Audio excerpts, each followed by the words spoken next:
আর সেই সাথে আরেকটা ঘটনায় বা একটা ঘটনায় যাই। এ তো আমাদের মানে একজন কি বলবো যে আমাদের বিদেশী তার আমরা ইমেইল করলাম।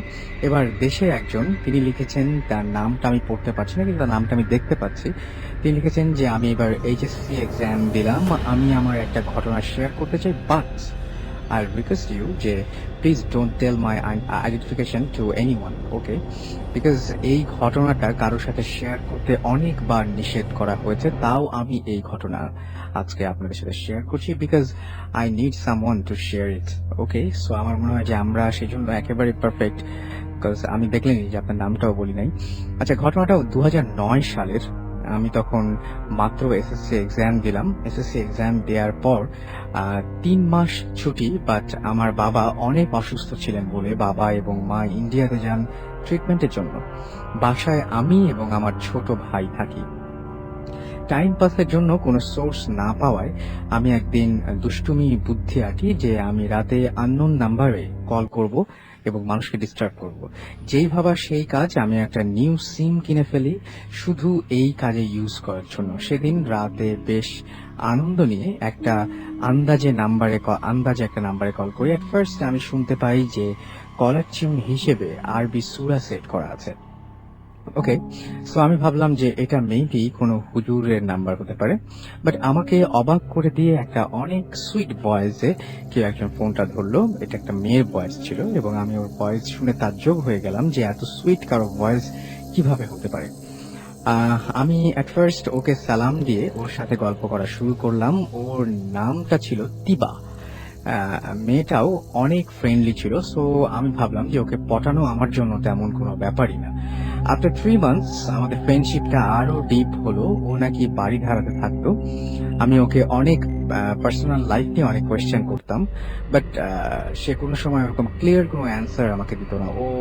ওকে জানার আগ্রহ আমার আরো বেড়ে যায়। সো আমরা একদিন ঠিক করি যে আমরা দেখা করব। তো আমরা এক স্যাটারডেতে বের হলাম দেখা করতে। আমাদের দেখা করার কথা ছিল ধানমন্ডির একটা রেস্টুরেন্টে। আমি বিকেল 4টায় সেখানে গেলাম, বাট আস্তে আস্তে 5টা বাজতে আস্তে আস্তে ও 5টা বাজিয়ে দিল। ওকে দেখার আগেই ও আমাকে দেখেছিল অ্যান্ড আমাকে পিছন থেকে এসে একটু ধাক্কা দিল। আমি ঘুরে ওকে দেখলাম। I was totally shocked. আমার এখানে একটা প্রশ্ন আছে, আপনাকে চিনল কিভাবে? মেবি আপনারা মনে হয় ড্রেসটা ঠিক করে গিয়েছিলেন, সেটা উল্লেখ করেননি। এবং তিনি বলছেন যে এত সুন্দর আমার সামনে একটা মেয়ে দাঁড়িয়ে আছে, তিনি খুব মানে নিজের ভাগ্যকে বিশ্বাস করতে পারছিলেন না। বাট ওই দিন ও বলল যে ওর নাকি এসিতে প্রবলেম হয়, মানে এয়ার কন্ডিশনার থাকলে বা এয়ার কুলার চললে তার প্রবলেম হয়। তো তিনি বলছেন যে সো রেস্টুরেন্টের ভেতরে যেতে চাইলো না। তাই আমরা ঠিক করলাম যে আমরা রিক্সাতে ঘুরবো। আমরা রিক্সা নিয়ে ধানমন্ডি থেকে মোহাম্মদপুরের দিকে যেতে থাকলাম। বাট হঠাৎ কোনো কারণ ছাড়াই প্রচন্ড ঝড় শুরু হলো। সো আমরা পলিথিন নিলাম।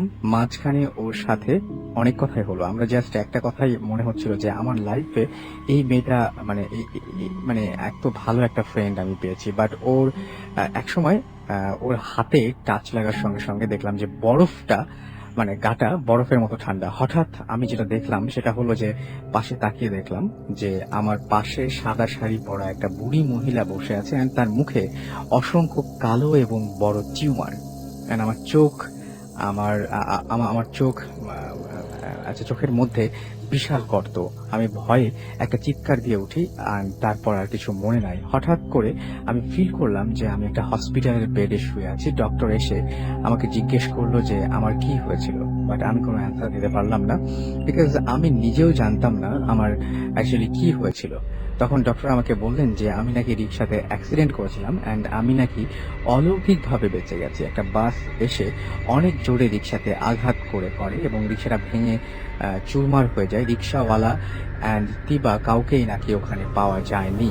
আমি অনেক বড় একটা শক পেলাম এবং বাসায় এসে তিবার নাম্বারে কল করলাম, বাট ওর সেল অফ পাই। আমি পাগলের মতো হয়ে যাই। আমার সেল ফোনটা হারিয়ে গিয়েছিল। ওই দিন আমি পরের দিন সিম তুলতে যাই। যখন কাস্টমার কেয়ারে যাই তখন আমার নাম্বারটা বলল যে আমি যখন আমার নাম্বারটা বললাম তখন ওরা এমন ভাবে তাকালো যেন আমি একটা পাগল। ওরা বলল যে এই সিমটা কখনো ইউজ করা হয়নি। আমি স্তব্ধ হয়ে ওখানে কিছুক্ষণ দাঁড়িয়ে থাকলাম অ্যান্ড ওদের বললাম ভালো করে একবার দেখতে, বাট ওরা দেখে একই অ্যান্সার দিল। কিছুক্ষণ পর ওদের তিবা নাম্বারটা দিয়ে জিজ্ঞেস করলাম যে সিমটা দিয়ে লাস্ট কোথায় কল করা হয়েছে, বাট ওরা বলল যে এই নাম্বারটায় কোনো সিমই নেই। সেই দিনের পর থেকে আমি লাইফে খুব বাজে হয়ে যায় আমার লাইফটা, এবং আমি আমার স্বপ্নে আগে অনেক ফিউচার জানতে পারি, এবং এই সবই খুব খারাপ খবর। এবং এক্সাম্পল হিসেবে বলছি যে গত 1 তারিখ আমি স্বপ্ন দেখি যে আমাকে কে যেন কল করে বলছে, তোকে আমি ভয় দিয়ে মারবো, তোকে আমি কষ্ট দিয়ে মারবো, আগে তোর বংশ শেষ করব, এবং তৈরি হ তোর কাছের মানুষকে বিদায় দেওয়ার জন্য। অ্যান্ড সবচেয়ে বাজে ব্যাপারটা হলো যে 3 তারিখে আমার মেজো মামা, যে আমাদের নিচের ফ্ল্যাটে থাকতো, সে কোনো কারণ ছাড়াই রাত 3টার সময় মারা যান। যখন অ্যাকচুয়ালি আমি স্বপ্নগুলি দেখি ঠিক সেই সময়ই তিনি মারা যান। আমি জানি না কেন এসব হচ্ছে, এবং আমার ফ্যামিলিতে প্রায় 11 জন মেম্বার এভাবে মারা গেছে। আমি এখন আব্বু আম্মুকে আগেই মরার খবর বলে দিতে পারি। সো এই ছিল ঘটনা, এবং ঘটনাটা খুবই অস্বাভাবিক। তারপরে উনি পাঠিয়েছেন এবং নিজের আত্মীয় স্বজন মারা যাবার খবর দিয়েছেন। দ্যাটস ওয়াই আমি এই ঘটনাটা আপনাদের সাথে শেয়ার করলাম। জানি না আপনাদের কেমন লেগেছে, যদি আপনাদের ভালো লাগে তাহলে অবশ্যই জানাবেন। আগে একটা ঘটনা শুনবো। আমাদের সঙ্গে রয়েছেন একজন গেস্ট, যিনি আজকে তার ঘটনা শেয়ার করবেন। আপনার নামটা একটু বলবেন। হ্যালো লিসেনার্স, আমি মিথুন। আমি এর আগেও একবার এসেছিলাম। আমি প্রথমে দর্শকদের ধন্যবাদ দর্শক না, সরি, লিসেনার্সদের ধন্যবাদ জানাচ্ছি তাদের অসংখ্য মেইল এবং রিপ্লাইয়ের জন্য, এবং যার ফলে আজকে আমাদের সেকেন্ড টাইম এখানে আসা, এবং সাথে ঈদের আগাম শুভেচ্ছা জানাচ্ছি। আজকে আমি যে এক্সপিরিয়েন্সটি শেয়ার করব সেটা আমার ছোট ভাইয়ের সাথে ঘটেছিল। সেটা আজ থেকে আরো 3-4 বছর আগের ঘটনা, কোরবানির ঈদ। তো ঈদে আমরা ফ্যামিলি সবাই মোটামুটি দেশের বাড়িতে চলে যাই। তো ওইবার আমি যেতে পারিনি আমার এক ফ্রেন্ডের বিয়ের কারণে, আর আমার ছোট ভাই একটা কাজ ছিল, বিশেষ জরুরি কাজ, ও যেতে পারেনি। তো আমরা দুজনই ঢাকাতে থেকেছিলাম। তো আমি ঈদের পর দিন চলে যাই কুমিল্লাতে ফ্রেন্ডের বিয়েতে, আমার ছোট ভাই বাসায় একা। তো আমি বিয়েতে ছিলাম, তো ছোট ভাই হঠাৎ করে ফোন দিল আমাকে, ফোন দিয়ে বললো যে ভাই একটা দুঃসংবাদ আছে। আমি বললাম যে কি? ও বললো যে ভাই আমাদের নিচতলায় যে একটা মেয়ে ছিল, মেয়েটা সুইসাইড করেছে আজকে। Very sad. আর আরেকটা বিষয় যে বেশি খারাপ লাগার জন্য, যেটা বেশি খারাপ লেগেছিল সেটা হলো যে মানে ওই মেয়েটার সাথে আমার ছোট ভাই ভালো একটা ইনফ্লুয়েন্স ছিল, কারণ ওরা মানে খুবই ক্লোজ ছিল এবং একই ক্লাসে পড়তো, যার ফলে আমাদের ফ্যামিলির সাথে ওর একটা আসা যাওয়া ছিল। জিনিসটা আমাকেও বেশ আঘাত করেছিল, অকাল মৃত্যুটা। তো যাই হোক, তো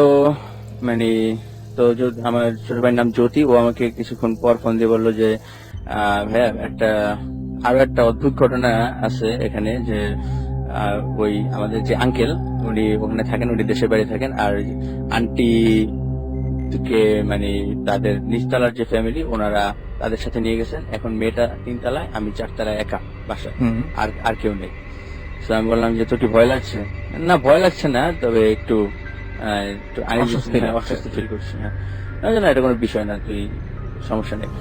আর এরপরেও 12টার দিকে আমাকে ফোন করে ভাই একটা প্রবলেম হচ্ছে। আমি বললাম যে কি প্রবলেম হচ্ছে? তো বললো যে প্রবলেমটা হলো যে আমার টিভি দেখে লাইট অফ করে শুয়েছি, তো এখন আমার মনে হচ্ছে আমার খাটের নিচ থেকে নক করছে।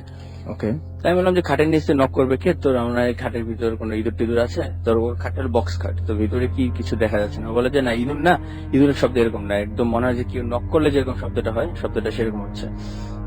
আমি বললাম যে না, এটা হওয়ার কোনো কথা না, তুই এগুলা মাথায় নিস না। আমার মনে হয় যে ওই মৃত্যু বা এই টাইপের বিষয়গুলোর জন্য তোর মাথার ভিতরে এইগুলো করছে, তুই এটা লিভ কর। তো বললো যে আচ্ছা ঠিক আছে। তো কিছুক্ষণ পর, ঘন্টাখানিক পর আবার আমাকে ফোন দিল। ভাইয়া বললো যে ভাইয়া সব প্রবলেমের মাত্রা তো আরো বাড়ছে। আমি বললাম যে এখন আবার কি হলো? বললো যে এখন একটা শব্দের সাথে ফিসফিসানি আওয়াজ শুনতে পাচ্ছি, একটা কিশোরী কণ্ঠের ফিসফিসানি শব্দ। আমি বললাম যে ফিসফিসানি শব্দ কি তুই কোন শব্দটা কি ফিগার আউট করতে পারছিস, কি বলতে যাচ্ছে, বা এরকম কিছু কোনো ওয়ার্ড মিনিং করে কিনা? বললেন না, কোনো ওয়ার্ড মিনিং আমি বুঝতে পারছি না, আমি শুধু শুনছি একদম ফিসফিস শব্দ হচ্ছে। ও বললো যে আমার খুব খারাপ লাগছে, জিনিসটা আমি নিতে পারতেছি না। তার আগে আপনি একটু বলেন যে আপনার ভাই এই যে সে কেমন ছিল? আপনি হ্যাঁ, আমার ভাই একটা ওর সম্বন্ধে বলেন। আমার ভাই খুবই মানে ওটা কি বলে, খুবই ফানি টাইপের একজন লোক। ও কখনোই মানে ভৌতিক এই বিষয়গুলো কখনোই ওর কাছে খুব একটা গুরুত্বপূর্ণ ছিল না। আমরা মাঝে মাঝে হরর ছবি দেখলেও ওই জিনিসগুলো দেখতো না, ওর কাছে জিনিসগুলো কমেডির মতো লাগতো। সো মানে এই টাইপের হরর বিষয় নিয়ে ও কখনোই খুব একটা মাথা ঘামায়নি এবং খুবই রিয়েলিস্টিক টাইপের ছিল, খুব ফানি ছিল। এনিওয়ে, তো এরপরে আবার আমাকে ফোন দিল ঘন্টাখানিক পর যে ভাইয়া প্রবলেমের মাত্রা আরো বাড়তেছে। আমি বললাম যে কি হয়েছে? ও বললো যে এবার মানে শব্দ আরো বেড়ে যাচ্ছে, পিছন থেকে শব্দ আরো লাউডার হচ্ছে। তো ভেরি প্রবলেমেটিক একটা বিষয় হচ্ছে। তাহলে আমি বললাম যে কাজ কর, তুই বাসার সব লাইট গুলা জেলে জোরে গান ছেড়ে রাখ, জিনিসটা আমার মনে হয় অনেকটা কাটিয়ে দেবে। এরপরে ও তাই করলো এবং করার পরে আর কোনো ফোন টোন করলো না। এরপরে আমি ওকে ফোন দিলাম। ফোন দেওয়ার পর 2-3 বার ফোন রিং হলো, ও ধরলো না, রিসিভ করলো না। তারপর চতুর্থবার ফোন রিসিভ করলো। রিসিভ করার পরে আমি মানে আমার এখন মনে আছে 11 সেকেন্ড কলটা স্টেজ করছিল।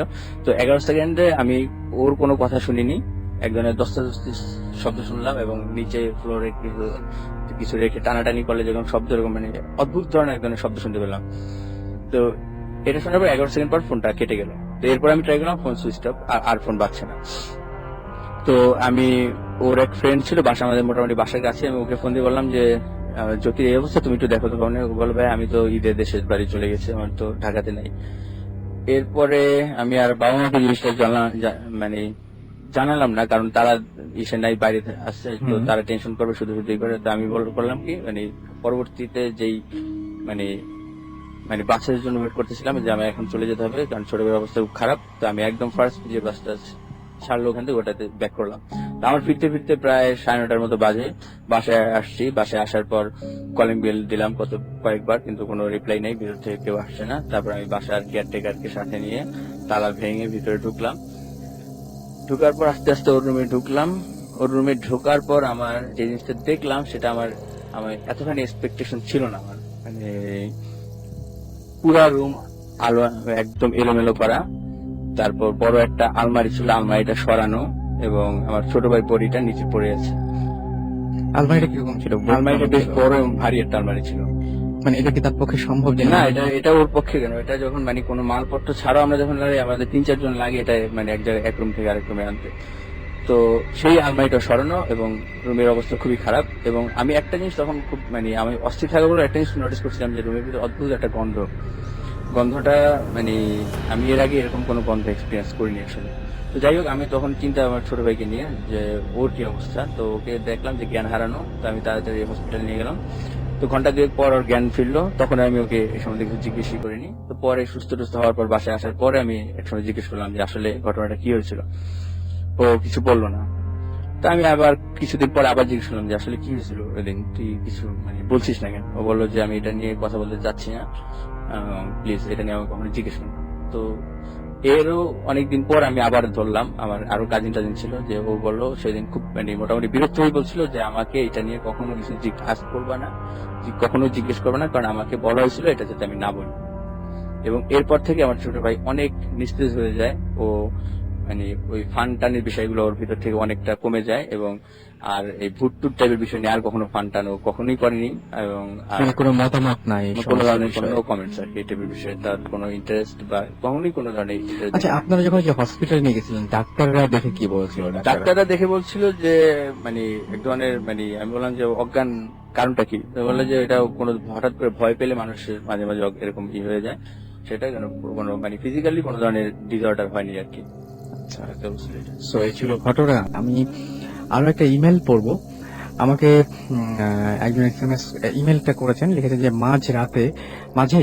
মাঝে মাঝেই তিনি যেটা করেন সেটা হচ্ছে, আচ্ছা তিনি বলছেন যে আপনার আমার একটা এক্সপিরিয়েন্স আমি আপনাদের সাথে শেয়ার করতে চাই।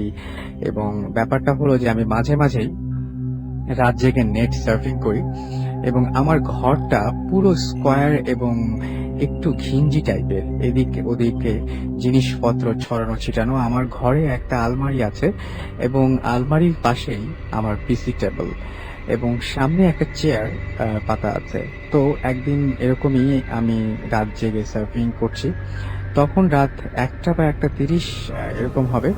আমি কানে হেডফোন দিয়ে গান শুনছিলাম। সাডেনলি আমি দেখলাম যে জানালার নিচে এবং জানালার নিচে একটা ফাঁকা জায়গা দিয়ে দেখা যাচ্ছে একটা শ্যাডো স্টিল দাঁড়িয়ে আছে, নড়াচড়া করছে না।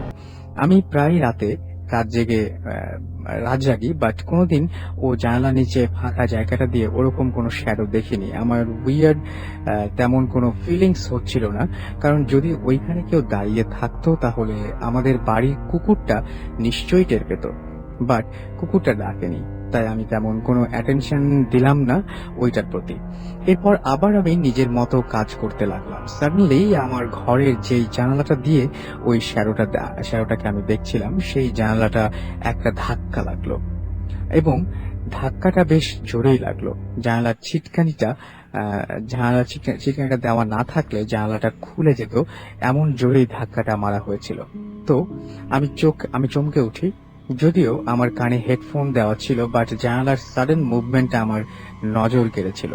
এইটার পর আমি বেশ ভয় পেয়ে যাই, বাট ভয় কাটানোর জন্য আমি জিনিসটাকে আবারও ইগনোর করি অ্যান্ড হেডফোনের সাউন্ডটা আরো বাড়িয়ে দিয়ে নিজের মতো কাজ করতে থাকি। আমার একটু একটু ভয় লাগতে শুরু করে, বাট আমি ভয়টা পুরোপুরি ইগনোর করার চেষ্টা করি। এর কিছুক্ষণ পর আমি হেডফোনের মধ্যে দিয়ে শুনতে পাই যে আমাকে আমার মা ডাকছে। আমি কান থেকে হেডফোনটা কিছুক্ষণ নামিয়ে রাখি, বাট কোনো আওয়াজ শুনতে পাই না। এরপর আমি ভাবি হয়তো এইটা আমার মনের ভুল। এরপর আমি আবার আগের মতো হেডফোন দিয়ে গান শুনতে থাকি, বাট এইবারও ঠিক সেম ভাবেই আমার মা ডাক দেওয়ার আওয়াজ পাই। এরপর আমি মার ঘরে গিয়ে দেখি মা ঘুমোচ্ছে। অ্যান্ড এবার আমার ঘরে ফিরে আমি আবারও ঘরে ফিরে আসি। তখনই ঠিক আমার ভয় লাগছিল না এবং আমি কাজ করতে থাকি। এরপর বেশ অনেক দিন ধরেই কোনো প্রবলেম হয় না। এরপর ভোর 3:45 দিকে যখন অল্প অল্প আলো ফুটতে শুরু করেছে, তখন আমি বের হয়ে এবং লক্ষ্য করি যে জানালার বাইরে একটা শ্যাডো ঠিক রাতের মতোই স্টিল দাঁড়িয়ে আছে। এইবার আমি একটু সাহস করে আমার রুম থেকে বেরিয়ে করিডোরের দিকে যাই, যেখান থেকে আমাদের বাড়ির উঠোনটা দেখা যায়। আমি গিয়ে পুরো অবাক হয়ে গেলাম, দেখি আমারই মতো একটা ফিগার দাঁড়ানো, বাট ফিগারটা সেমি ট্রান্সপারেন্ট। বাট আমার কুকুরটা কোনো রকম প্রোটেস্ট করছিল না, অর্থাৎ যিনি মেলটি করছেন তার মতনই একজন মানুষ তার সামনে দাঁড়ানো, এবং কুকুরটা কোনো প্রোটেস্ট করছে না। মনে হচ্ছিল যে আমার কুকুরটা ওই ফিগারটা চেনে। এরপর আমি জোরে চিৎকার দিয়ে আমার মার কাছে চলে যাই। মা বাবাকে দৌড়ে এসে দেখি যে ওখানে কেউ নেই। এরপর 4 দিন আমি জ্বরে ভুগেছি। তারপর আমাদের বাড়িতে তান্ত্রিক ডেকে আমাকে ঝাড়িয়ে দেওয়া হয়, আমাকে একটা তাবিজ দেওয়া হয়, এন্ড আমি স্টিল ওই তাবিজটা পড়ি। এখন আর এরকম কোনো প্রবলেম আমি ফেস করি না। অর্থাৎ এটা আমি জানি না যে পরে যখন সবাই মিলে এসেছেন তখন কিছু পাওয়া যায়নি। আমি শুনেছি যে কুকুর বিড়াল এরা অনেক কিছু টের পায়, তারাও টের পায়নি। হয়তো এটা হ্যালুসিনেশন হতে পারে, আই ডোন্ট নো, বাট আমি গেস করে বলছি আর কি, যে হতেই পারে হ্যালুসিনেশন। বাট মাঝরাতে যদি হঠাৎ করে আপনি দেখেন যে আপনার ঘরে জানালার পাশে আপনারই মতো একটা ফিগার দাঁড়িয়ে আছে, হুবহু আপনার মতন দেখতে, বা ঘরের মধ্যে কেউ হাঁটাচলা করছে যে কিনা একদমই আপনার মতো দেখতে, কেমন লাগবে? আমার মনে হয় যে এক্সপিরিয়েন্সটা মোটেই কোনো ভালো এক্সপিরিয়েন্স বা সুখের এক্সপিরিয়েন্স হবে না। ইভেন আমার এখন এই গল্পটা বা এই ঘটনাটা পড়তে গিয়ে বারবার করে মনে হচ্ছিল যে সত্যিই তো আপনার যে এখন যে জার্নি করছেন, জার্নিতেই বা আপনি যদি এই মুহূর্তে দেখেন যে আপনার পাশের সিটে ঠিক আপনার মতো একজন মানুষ বসে আছে, অল্প অল্প আলোতে রাস্তার পাশ দিয়ে কোনো বাস বা কোনো ট্রাক পাস করার সময় আপনি সেই আলোতেও দেখতে পাচ্ছেন যে আপনার পাশেই এইরকম একজন মানুষ ঠিক আপনার মতোই দেখতে বসে আপনার সাথে জার্নি করছে, কেমন লাগবে? আপনি হয়তো লঞ্চে আছেন, আপনি হয়তো ট্রেনে আছেন, আপনি হয়তো বাসে আছেন। সো এই এক্সপিরিয়েন্স গুলো খুব উইয়ার্ড হয়। এবং আরো একবার আমাদের গেস্টের কাছে যাব, এবং প্রথম যিনি ঘটনা বলেছিলেন, এক্সপিরিয়েন্স শেয়ার করেছিলেন, তার কাছে আমি আবারও ফিরে যাব, এবং আপনার সেকেন্ড একটা লাশ নিয়ে একটা ঘটনা আছে শুনেছিলাম, সেই ঘটনাটা আমি একটু শুনতে চাচ্ছি এই মুহূর্তে। হ্যাঁ, লাশ ঘর নিয়ে। রাইট, আপনার নামটা একবার বলবেন? আচ্ছা, আমি মিথুন। আমার এই সেকেন্ড ঘটনাটা ঘটেছিল বরিশালে। আমি এর আগের বার যখন এসেছিলাম তখন বলছিলাম যে বরিশাল মুসলিম গোরস্থানে আমার বাসা। আচ্ছা। তো গোরস্থানের বাসা হওয়ার ফলে মানে ওখানে গোরস্থান রিলেটেড অনেকগুলা ঘটনাই আসলে আমি শুনেছি এবং এক্সপিরিয়েন্স করেছি। তো এবারে যে ঘটনাটা, এটা আমার এক ক্লোজেস্ট ফ্রেন্ডের সাথে ঘটেছিল। তো আমরা মাগরিব নামাজ পড়ে যার যার বাসায় চলে যেতাম একটা আড্ডা শেষ করে। হুম তো ওই গোরস্থানের আমার এক ফ্রেন্ডের বাসা ছিল, যার বাসার, আচ্ছা তার আগে আমি একটু বলি নেই, আমাদের গোরস্থানে একটা মানে লাশ গোসল করানোর একটা ঘর ছিল, হুম যে ঘরটাতে মানে সাধারণত লাশ গোসল করানো হয়, এবং এই ঘরটা নিয়ে বিভিন্ন ধরনের রিউমার ছিল, হুম এবং সবাই চেষ্টা করতো এই ঘরটাকে একটু এড়িয়ে চলার। আচ্ছা তো আমরাও মোটামুটি এই ঘরটার আশেপাশে দিয়ে খুব একটা যেতাম না। ওকে তো একদিনের ঘটনা, যেদিন আমরা আড্ডাটা শেষ করে মাগরিব নামাজ পড়ে মসজিদে বের হলাম। তো আমার এক ফ্রেন্ড যাবে ওর বাসায়। তো ওর বাসায় যাওয়ার জন্য গোরস্থানের ভিতর থেকে একটি শর্টকাট ছিল, যে ওই লাশ ঘরের পাশ দিয়ে যাওয়া লাগে আর কি। তো ও জিনিসটা মানে মানে শর্টকাটটা ও প্রায় ইউজ করতো আর কি, তো যেত। তো ওই দিন মানে অ্যাজ ইউজুয়াল যাচ্ছিল, যাওয়ার সময় হঠাৎ করে মানে ওটার সামনে এসে দেখে যে দরজাটা খোলা, আর ওটা দরজাটা সাধারণত বন্ধ থাকতো, লাশটা আসলে খোলা হতো এবং পাশে লোকজন থাকতো, হুম মানে লাশের সাথে যারা রিলেটিভ ছিল তারা থাকতো এবং লাশ গোসল করানোর লোকজন থাকতো। তো ও দেখে যে দরজা খোলা হতো, আশেপাশে কোনো লোকজন নেই, ঘটনাটা কি। তো ও একটু কিউরিয়াসিটির বলেই ঘরটার ভিতরে একটু উকি দেয়, হুম দেখে যে একটা লোক বসে আছে, মাথা নিচু করে, হুম দুই হাত হাঁটুর উপরে। আর আরেকটা বিষয় আমি বলে, ঘরটার ভিতরে লাইট অফ করা ছিল, পিছনে একটা লাইট জ্বলতেছিল, এবং ঘরটার একটাই দরজা, কোনো জানালা নেই, কয়েকটি বড় বড় ফুকা আছে, তো ওটা দিয়ে লাইট গুলো আসছিল। তো ও এটা দেখার পর জিজ্ঞেস করে, মানে একটু ওর কাছে একটু মানে অড লাগে যে এটার ভিতর তো সাধারণত কেউ থাকে না, আর এইভাবে এক লোক বসেছে, কারণটা কি। তো একটু সাহস নিয়ে জিজ্ঞেস করে, ভাই আপনি কে? তো জিজ্ঞেস করার পরে ওই লোক বলে যে আমি, মানে 2-3 বার জিজ্ঞেস করো। তো একবার বলে যে আমি জালাল। তো বলে যে আপনি জালাল, আচ্ছা ঠিক আছে বুঝলাম, কিন্তু আপনি এখানে কি করেন? তো ওই লোক বলে, আবার 2-3 বার প্রশ্ন করলো, তো উনি তৃতীয়বার আবার অ্যান্সার করলো যে আমি তো এখানেই থাকি। হুম তো ও বুঝলো যে হয়তো পাগল টাগল টাইপের কিছু একটা হতে পারে, তো জিনিসটা এড়িয়ে যাওয়ার চেষ্টা করলো, তো ওখান থেকে চলে যাওয়া ছিল। তো ওই লোকটা হঠাৎ করে পিছন দিয়ে রাখ দিয়ে বললো দরজা চাপ দিয়ে যা। তো ওর দরজা চাপ দেয়নি, ও সোজা ওখান থেকে চলে এসছে। হুম তো চলে কিছুক্ষণ সামনে এগোনোর পর আমাদের ওখানকার গোরস্থানে একজন কেয়ারটেকারের মতো ছিল, তো ওনার সাথে দেখা, বললো যে আঙ্কেল আপনাদের ওই লাশ ঘরের ভিতর একটা লোক বসে আছে দেখলাম, একটু অদ্ভুত টাইপের মনে হলো লোকটাকে। আচ্ছা তখন বললো যে কেন, লাশ ঘরে তো কারো কিছু থাকার কথা না, কারণ আমার ওইটা চাবি একমাত্র আমার কাছেই থাকে, লাশ আসলে খুলে দিই, তো ওরা গোসল টোসল করায়। তো ও বললো যে না আমি দেখলাম একমাত্র একটা লোকে, না এটা অসম্ভব, তুমি ভুল টুল দেখছো হয়তো।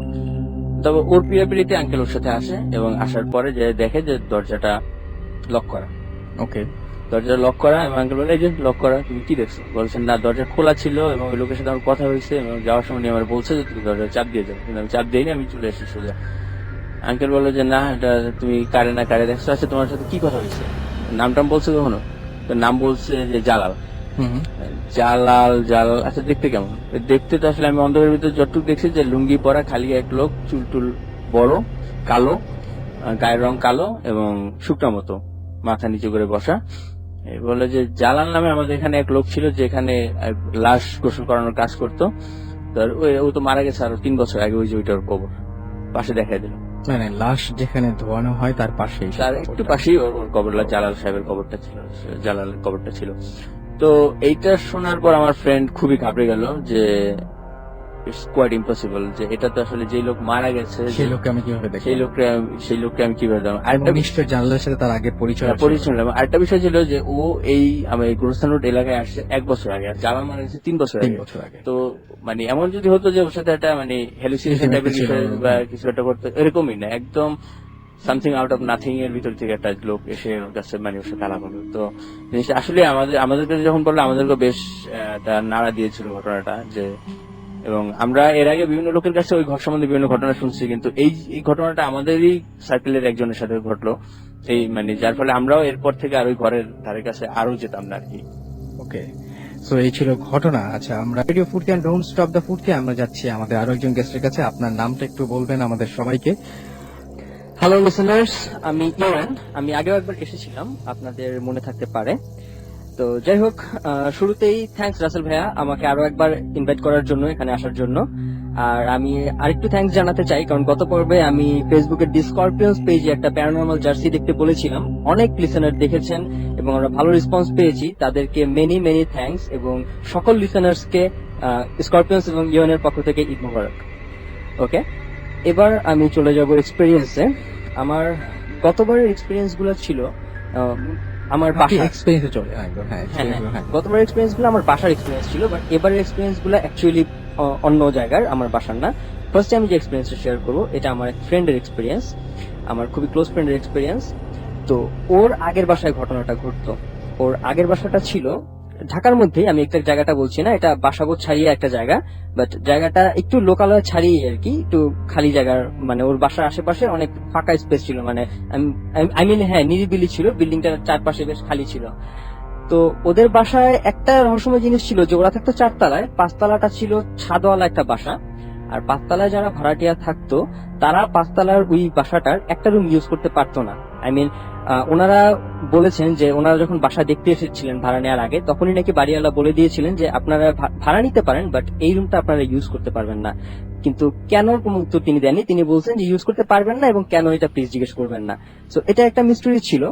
তো যাই হোক, ওই ফ্রেন্ডের যে এক্সপিরিয়েন্স ছিল সেটা হচ্ছে ওর প্রতি রাতে 2:30 থেকে 3টা এই সময়টার মধ্যে একবার ঘুম ভেঙে যেত, এবং ঘুম ভাঙার দুটা কারণ ছিল। ও ঘুম ভেঙে দুইটা জিনিস রিয়েলাইজ করতো। এক, ছাদের থেকে কুকুরের কান্নার সাউন্ড আসতো, এবং সেটা ভয়ঙ্কর রকমের একটা কান্নার সাউন্ড ছিল। এখানে বলে রাখা ভালো, কুকুরের ডাক আর কুকুরের কান্নার মধ্যে কিন্তু বেশ পার্থক্য আছে। কুকুরের ডাক আমরা অহরহ শুনি, কিন্তু কুকুরের কান্না জিনিসটা অনেক ভয়ঙ্কর, আর বিশেষ করে সেটা গভীর রাতে ঘুম ভাঙার পর যদি কেউ শুনেন, এটা আসলে মানে কেউ নিজে না শুনলে বোঝানো সম্ভব না, বেশ ভয়ঙ্কর। আর একটা জিনিস হতো, সেটা হচ্ছে কুকুরের ডাকটাও শুনতো, আর ওর মশারি টানায় শুনতো। ওর মশারিটার পার্টিকুলার একটা কোণা খুলে যেত, অন্য কোনো কোণা না। এটা প্রতি রাতেই ঘটতো যে 2:30 থেকে 3টার মধ্যে ওর ঘুম ভাঙবেই, এবং ভেঙেই ও রিয়েলাইজ করবে যে ওর মশারির ঠিক ওই একটা কোণাই খোলা, এবং কুকুরের কান্নার সাউন্ডটা। তো প্রথম রাতে ঘটার পর থেকে দ্বিতীয় রাত থেকে স্বাভাবিকভাবে সে মশারি ডেফিনেটলি অনেক শক্ত করে গিট দিয়ে বাঁধতো, আর জিনিসটাতেও ভয়ও পেতো রাতের বেলা। কিন্তু এই ব্যাপারটা থামছিল না। তো 3-4 দিন সার্ভাইভ করার পর ও একবার 5 তলার ওই ফ্যামিলির কাছে গেল। ওই ফ্যামিলির কাছে গিয়ে জিজ্ঞেস করলো যে আসলে তারা কোনো কুকুর টুকুর পালে কিনা, রাতের বেলা ছাদে তারা কি কোনো কুকুর ছেড়ে দেয় কিনা, কোনো সাউন্ড পায় কিনা, এরকম সামথিং। তো ওনারা যেটা বলেছিল যে না, ওনারা তো কুকুর পালেনি না, বরং ওনারাও এই ডাকটা শোনেন। এই কুকুরের কান্নার সাউন্ডে ওনাদেরও প্রায় রাতেই ঘুম ভেঙে যায়, এবং ওনারাও এটাতে বেশ ভয় পান। প্রথম নাকি তারা এরকমও করেছেন যে দরজা খুলে ছাদে গিয়ে দেখেছেন, বা মাঝে মধ্যে এরকম করেছেন যে জানালা খুলে উকি দিয়ে দেখেছেন, কিন্তু কুকুর কেন, কোনো প্রাণী বা কোনো বস্তু, কোনো কিছু চিহ্নই পাওয়া যায়নি। ছাদটা থাকতো পুরাই খালি, কিন্তু সাউন্ডটা ঠিকই থাকতো, সেই কুকুরের কান্নার সাউন্ড। আর এই সাউন্ডটা আমি নিজেও একদিন শুনেছি। ওই ফ্রেন্ডের মশারি নিয়ে সমস্যাটা হওয়ার পর থেকে ও টানা 9-10 রাত এরকম হয়েছিল যে ঠিক ওই একটা কোণাই, রাত 2:30 থেকে 3টার মধ্যে একটা কোণাই খুলে যেত। এবং এটা অবাক ছিল, কারণ আসলে মশারি তো দুইভাবে টানানো যায়, এক কোণ একটা পিনের মধ্যে একটা মশারি একটা হোল ঢুকে দেওয়া, অথবা দড়ি দিয়ে গিট দেওয়া। ও মশারিটা টানাতে অ্যাকচুয়ালি দড়ি দিয়ে গিট দিয়ে, এবং বেশ ওই ঘটনাটা যেহেতু ঘটতো বেশ শক্ত করে গিটটা দিত, কিন্তু তারপর এটা খুলে যেত। তো একটা পর্যায়ে ও ভয় পেয়েই মশারি ইউজ করা ছেড়ে দেয়। ও 9-10 দিন পর মশারি ইউজ করা বন্ধ করে, ও কয়েল স্প্রে এগুলা ইউজ করা শুরু করে। তো আমাকে ঘটনাটা ও বলেছিল, আমার কাছে ব্যাপারটা ইন্টারেস্টিং লাগছে। আমি ওকে বলছিলাম যে আমি তোর বাসায় তোর সাথে একদিন রাতে থাকতে চাই, আমি নিজে একটু দেখবো কি হয়। ও রাজি হলো, বাট আমাকে বলছিল যে আমি কিন্তু মশারি টানাইতে দিব না। আমি অনেক রিকোয়েস্ট করছি, তারপরেও দেয় নাই। যাই হোক, আমি যে রাতে ছিলাম সে রাতে আমি শোয়ার আগে অনেকক্ষণ ওকে রিকোয়েস্ট করছি, প্লিজ মশারিটা টানা না, আমি একটু দেখি। কিন্তু আমি এখনো মনে করতে পারি যে জাস্ট মশারি টানানোর কথাটা বললেই ওর মানে ভয়ে ফেসটা পুরো রক্তশূন্য হয়ে যেত, যে জাস্ট লাইক মশারিটাই যেন ভূত, এরকম একটা ব্যাপার ওর মধ্যে কাজ করতো, মশারি ভীতি চলে আসছিল। তো আমি তারপরে শেষ পর্যন্ত ওকে রাজি করাতে পারিনি, মশারি ছাড়াই আমরা শুয়ে পড়ি। তো রাতে আমার একটা সময় ঘুম ভেঙে যায়, এবং ঘুম যখন ভাঙে তখন আমি ঘড়ির কাঁটায় দেখি যে হ্যাঁ রাত 2:45 বাজে, এবং আমার ফ্রেন্ডটি, আমার ঘুম ভাঙার আগে আমি দেখি যে ওই ফ্রেন্ডটি সজাগ, সে খাটে বসে আছে, এবং তখন সে আর কি আমার দিকে তাকায় বললো, দেখছিস আমি বলছিলাম না এরকমই হয়। কিন্তু আপনাকে আপনার ফ্রেন্ড মানে ডাক দিয়ে ঘুম ভাঙায়নি বা এরকম কোনো না না এরকম কিছু না আর কি ভাইয়া, ওর তো প্রতি রাতে এই টাইমে হতো, তো ও একটা হ্যাবিচুয়েটেড হয়ে গেছে, এই টাইমে ওর ঘুমটা ভেঙেই যায়। তো ও এই জন্য আগেই ঘুম ভেঙে উঠে বসে আছে, ভয় পাচ্ছে, কিন্তু আমাকে আর ডাকে নাই। আমার ঘুম নর্মালি ভাঙছে, আর আমি উঠে তারপর বসার পর তারপর বললো যে এ তো, আর আমি তোকে ডেকে তুলে, এটাও কিন্তু আমাকে বলছিল, আমি তোকে ডেকে তুললে তুই মনে করতি যে আমি তোকে দেখানোর জন্য ডাকতেছি, আমি চাচ্ছিলাম যে তুই ন্যাচারালি ডাকটা শুনেই ওঠ, এই জন্য আমাকে ডাকেনি। তো তারপরে আমাকে ফ্রেন্ডটা বললো যে এই তো শুনলি তো কুকুরের ডাকটা। আর আরেকটা জিনিস যে ওর বাসার আশেপাশে কিন্তু আসলে কোনো কুকুর টুকুর ছিল না, আমি যতবার ওর বাসায় গেছি কখনো দেখি নাই। আর ও বললো যে ওদের এলাকায় ওরকম কুকুরের তেমন বিচরণ নাই। আর রাতের বেলা ছাদে কুকুরের কান্নার আওয়াজ ইটস কোয়াইট ইম্পসিবল, কারণ ওদের বাসার একটা বাড়িওয়ালার নিয়ম ছিল রাত 11টার সময় গেট লক করে দেওয়া হবে। আর যেহেতু আশেপাশে এলাকাতেই কুকুরের তেমন বিচরণ নাই, 11টার সময় নিচের গেট বন্ধ, সেখানে ছাদের থেকে কুকুরের কান্নার আওয়াজ আসতেছে, এটা কোয়াইট ইম্পসিবল। এবং এবং হ্যাঁ, এবং সাথে সাথে মশারিটাও খুলে যাচ্ছে। আর ওই পাঁচতলা যারা থাকতো তারা পর্যন্ত সাউন্ডটা শুনে এবং ছাদে গিয়ে দেখে যে কিছু নাই। এটা খুবই ইন্টারেস্টিং, আমি ঠিক বলতে চাচ্ছি না, আনইউজুয়াল অ্যাকচুয়ালি। এটা বেশ ভয়ঙ্কর, আসলে যার সাথে ঘটে সে খুব ব্যাপারটা বুঝতে পারে ভালো মতো। আমি দেখেছি, আমার ফ্রেন্ডের এক্সপ্রেশনটা দেখে আমি বুঝেছি যে জিনিসটা যে ওকে কতটা ভয় পাওয়াচ্ছে। এবং ও আমাকে বলেছিল যে ভাগ্যিস মশারিটা টানাই নেই, মশারিটা টানাইলে দেখতে যায় আরো কতটা ভয় লাগে, কারণ ও বুঝতে পেরেছিল যে কুকুরের ডাকে ঘুম Alright. ভাঙায় আমি নিজেও ভয় পেয়ে গিয়েছিলাম। ওকে, সো আমরা তখন আরো একটা ঘটনা শুনলাম, আর এই সাথে আরো একজন গেস্টের ঘটনা আমরা একটু শুনতে চাই। আপনি একটু আগে আপনার নামটাকে বলবেন। Hello listeners, this is Ershad again. আচ্ছা, আপনি যেটা বলছিলেন সেটা হচ্ছে যে আপনার একজন চাচা আছেন এবং তিনি অলৌকিক অনেক কিছু ঘটাতে পারতেন, তার সেই ক্ষমতা ছিল। তো আর কি অলৌকিক ব্যাপার স্যাপার ঘটেছিল আপনাদের বাসায়? এই ধরনের আরো কিছু এক্সপিরিয়েন্স আছে আমার নিজের। তো একবার আমার আম্মু তাকে ইনভাইট করে আমাদের বাসায়, তো ইনি সেই ইনভাইটেশন অনুযায়ী আসে আমাদের বাসায়। তো এসে, যেহেতু আমরা তখন খুব আদর করতো আমাদেরকে, তো এসে জিজ্ঞেস করতো তোমরা কি খাবা। তখন আমি ছোট ছিলাম, তখন আমার প্রিয় ছিল কিসমিস, তো বলতাম কিসমিস খাবো। তখন সে বলতো, আম্মুকে বলতো একটা প্লেট নিয়ে আসো, তো আম্মু তখন প্লেটটা নিয়ে আসতো। তো প্লেট নিয়ে এসে তো বলতো এই প্লেটটা একটা গামছা দিয়ে ঢেকে রাখতে। তারপর তিনি ওই গামছার ভেতর হাতটা ঢুকাতেন, হাত ঢুকিয়ে 2-1 মিনিট পরে দেখা যাচ্ছে প্লেটের মধ্যে কিছু একটা পড়ছে, মানে প্লেটের মধ্যে এক মুঠ চাল নিয়ে যদি ছাড়া হয় যে এরকম শব্দ, সেই শব্দটা কিন্তু পাচ্ছে। ওনার হাত ছিল ভিতরে, হাত ভিতরে ছিল এবং ঢাকা ছিল গামছা দিয়ে। হাতটার মধ্যে কিসমিস থাকার কোনো না সম্ভাবনা না, নেই। কোনো সম্ভব হয় না। আর তারপর যখন উনি এই গামছাটা সরাতে বলেন, তখন দেখা যায় যে পুরা প্লেটটা ভরা কিসমিস, সেই হাতে মুঠ করে রাখার মতো কিসমিসের পরিমাণ না পরিমাণ সেটা। খুব বেশি পরিমাণ। আচ্ছা। এবং সেটা যখন আমাদেরকে খেতে দিতেন, সেটা এত গরম থাকতো মনে হয় যে এই মাত্র সেটা তৈরি করে আনা হয়েছে। তো আচ্ছা, সেই দিনেরই আরেকটা ঘটনা হলো, তখন আম্মুকে যখন জিজ্ঞেস করে তুমি কি খাবা, তখন আম্মু বলে গেন্ডারি খাবো। হুম। তখন আমাদের এই বারান্দায় নিয়ে আসে আমাদের। গ্যান্ড্রি হয়তো বুঝবেন না, গ্যান্ড্রি হচ্ছে আখ, জি জি, সুগার কেন। জি জি। ওকে। তো তখন আমার বারান্দায় নিয়ে আসে। তো বারান্দার থেকে প্রায় 10-15 ফিট দূরে আরেকটা বাড়ি ছিল, ওই বাড়িতে একটা আর কি আম গাছ ছিল। তো এই বারান্দায় নিয়ে আসে, তারপর সে বলে ওই আগের মতোই প্লেটটা সাথেই থাকে এবং গামছাটাও থাকে। সে গ্রিলের বাইরে থেকে হাত দেয় এবং গ্রিলের বাইরেই সে প্লেটটা ধরে এবং গামছা দিয়ে আগের মতোই ঢাকা থাকে। তো কিছুক্ষণ পরই, এবং সে তখন একটা হাতে ছুরি নিয়ে নেয়, অবশ্য ছুরি নিয়ে হাত ঢাকা ছিল, ভিতরে কাটা শুরু করে। কি কাটছে এটা তো আমরা দেখতে পাচ্ছি না, কিন্তু আমরা এক্সপিরিয়েন্স করতে থাকি যে সামনের যে আম গাছটা ছিল ওইখানে কোন একটা কোনার ডাল খুব প্রচন্ড জোরে নাড়াচাড়া করছে। মানে কিন্তু এখানে এখানে কি করছেন, এখানে- আর ওইখানে উনি কিন্তু প্রথমে বলেন, ইন্ডিকেশন করে দেয়নি যে ওই আম গাছটা থেকেই আমি কোনো কিছু এনে দেবো, এরকম কোনো কিছুই বলেনি। উনি জাস্ট ওটা কাটছে, কিন্তু আমরা দেখতে পাচ্ছি না যে ভিতরে কি কাটছে বা কি হচ্ছে। তারপর আমরা দেখতে পাচ্ছি ওই গাছের ডালটা নড়ছে, কিন্তু কোনো বাতাস টাতাস কিছুই নেই। তারপর যখন উনি বললো গামছাটা সরাতে, তো দেখলাম কিছু ডালপালা জমে আছে ওটার মধ্যে। তো বললো আম্মুকে এটা খাও। আম্মু বলে এটা খেয়ে তো আমি স্বাদ পাবো না, এটার মধ্যে তো আখের স্বাদ পাবো না। তো জাস্ট অনেক রিকোয়েস্ট করার পর খায়। তো ওটা খাওয়ার পর তো আম্মু অবাক, এটা গাছের একটা আম গাছের ডাল, ওটা আখের স্বাদ কিভাবে আসতে পারে। সে খেয়ে ওটার মধ্যে সম্পূর্ণই আখের স্বাদ পেলো এবং সে ওটা দেখে খুবই হতভম্ব, এটা কিভাবে সম্ভব। তারপর সো এরকম অনেক কিছু আপনাদের সাথে হ্যাঁ। ঘটেছে। আচ্ছা, আপনার পাশে একজন দেখতে পাচ্ছি, ওনার নামটা একটু শুনি। আচ্ছা, হ্যাঁ, হ্যালো লিসেনার্স, আমি সজীব। ওকে, আপনার তো ছোট ছোট ঘটনা আছে, আমি একটু শর্টকাট শুনে ফেলি। হ্যালো লিসেনার্স, আমি সজীব। আমি আজকে আপনাদের সাথে একটা প্ল্যান চ্যাটের ঘটনা শেয়ার করব। মানে আমরা সবসময় এরকম শুনে থাকি যে প্ল্যান চ্যাট অনেকেই করতে চান, কিন্তু প্ল্যান চ্যাট আসলেই করলে কোনো সময় কোনো আসলে এরকম গুড সোল বা যেই সোলই বলি না কেন তারা আসে কিনা, আসলে এরকম কোনো ঘটনা ঘটে কিনা, এটা নিয়ে আমরা ঠিক জানি না। কিন্তু আপনি শিওর, আপনি আমাদেরকে মানে একদম নিশ্চিত করছেন, অ্যাসিওর করছেন যে এরকম ঘটনা ঘটেছে? হ্যাঁ। আচ্ছা, কাদের সাথে ঘটেছে এটা? এটা আমার কিছু ফ্রেন্ডসদের সাথে ঘটেছে। আমার 4 জন ফ্রেন্ডস, ওরা ঠিক করেছিল প্ল্যান চ্যাট করবে। তো ওরা প্ল্যান চ্যাট করার জন্য একটা রুম ওরা প্ল্যান চ্যাট করার জন্য একটা রুমে ওরা 4 জন বসেছিল। তো করার জন্য ওরা একটা হার্ডবোর্ডের মতো, একটা সাদা হার্ডবোর্ডের মতো, ওটা ওটা 4 কোণা। তো ওখানে ওরা 4 জন 4 কোণায় বসেছিল, আর চারদিক থেকে 4টা মোমবাতি ওরা জ্বালিয়ে রেখেছিল। তো তারপর ওরা শুরু করলো ওদের প্ল্যান চ্যাট। তো আর হচ্ছে ওদের যে পিসবোর্ডটা ছিল ওটার মাঝখানে একটা সার্কেল এঁকেছিল। তো ওটার মাঝখানে একটা কয়েন রাখা ছিল, আর বাম পাশে ইয়েস লেখা ছিল, ডান পাশে নো লেখা ছিল। ওকে, ওকে।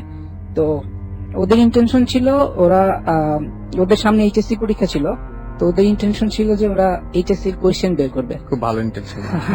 তো তারপর ওরা বই নিয়ে বসেছিল। ওরা ওদের ইন্টেনশন ছিল যে একটা করে কোয়েশ্চেন করবে, ওটা কয়েনটা ইয়েস অথবা নোতে যাবে। তো তারপর ওরা বেশ কিছুক্ষণ ওদের ইয়ে করে যাচ্ছে, ওদের মেডিটেশন চালিয়ে যাচ্ছে। তো হঠাৎ করে দেখা গেল যে রুমে একটা পিকচার টাঙানো ছিল, পেরেকে একটা পিকচার টাঙানো ছিল। তো হঠাৎ করে ওই পিকচারটা পড়ে গেল। পিকচারটা এমন না যে যদি কোনো একটা ওয়াল থেকে পিকচার পড়ে যায় তাহলে ওটা ওয়াল ঘেঁষে পড়ে যাবে, কিন্তু এমন হলো না। হলো যে পিকচারটা মনে হচ্ছে যে কেউ ধাক্কা দিয়ে ফেলে দিল, মানে জোরে পুশ করেছে। কেউ ফেলে দিল। তো তারপর এটা দেখে ওরা বেশ ভয় পেয়ে গেল। তবে হঠাৎ করে জানালা খুলে গেল। জানলা খুলে বাইরে থেকে প্রচুর বাতাস আসতে শুরু করলো, আর একদম পুরো ঝোড়ো হওয়ার মতো অবস্থা। বাইরে থেকে পাতা এসে পুরো ঘরটাও ভরে গেল, আর ওরা বেশ ভয় পেয়ে গিয়েছিল। আর হঠাৎ দেখতে পেলো যে জানালার সামনে একটা কিছু একটা ফিগার ওরা ওখানে দাঁড়িয়ে ছিল। তো ওরা এটা দেখে এত ভয় পেয়ে গিয়েছিল যে ওরা রুম থেকে অ্যাটলাস্ট বেরিয়ে গিয়েছিল। ওরা প্ল্যান চ্যাট শেষই করতে পারেনি, শেষ না করে প্ল্যান চ্যাট না করে ওরা বের হয়ে গিয়েছিল। আর ওদের মধ্যে একজনের কিছু প্রবলেম হয়েছিল, ওর বেশ জ্বরে আক্রান্ত হয়েছিল, বেশ কয়েকদিন ওর জ্বরে আক্রান্ত ছিল। তো এই ঘটনা ছিল। ওকে, সো আমি এই প্ল্যান চেট করার এই ব্যাপারটা একটা ছোট্ট কথা বলতে চাই। সেটা হচ্ছে যে একটা জিনিস আমরা ম্যাজিকে সবসময় শুনি যে ম্যাজিকের একটা জিনিস ভ্যানিশ করে দেয়া, বা ম্যাজিক একটা জিনিস ভ্যানিশ করে দেওয়াটা খুব মানে যতটা বেশি কঠিন তার চাইতেও বেশি কঠিন সেটা আবার ফিরিয়ে নিয়ে আসা। মানে ম্যাজিকে আপনি একটা জিনিস নাই করে দিলেন, তারপরে সেটাকে আবার যদি ফিরিয়ে নিয়ে আসতে চান, সেটা খুব টাফ একটা ব্যাপার হয়। আর আমি অনেকের কাছে শুনেছি যারা এই যে সমস্ত প্ল্যান চেট করেন বা এই ধরনের ঘটনার সাথে জড়িত, তারা অনেকে বলেন এরকম ভাবে যে আত্মা নিয়ে আসা হয়তো কোনো কোনো সময় সম্ভব হলে হতেও পারে, বা কেউ হয়তো চেষ্টা করে আত্মা নিয়েও আসতে পারে, কিন্তু সবচেয়ে ডিফিকাল্ট হচ্ছে আত্মাটাকে আবারও ফেরত পাঠানো। সে যদি আপনার থেকে যেতে চায় তাহলে সেটা খুবই ডিফিকাল্ট হবে। তার সঙ্গে মানে তাকে আপনার স্বাভাবিক জীবনে এরকম একটা অস্বাভাবিক ব্যাপারকে স্থান দেয়া কতটুকু আপনাদের জন্য মানে কি বলবো স্বস্তিদায়ক হবে, আই ডোন্ট নো। আচ্ছা, জি, okay dear listeners, it's Ian again.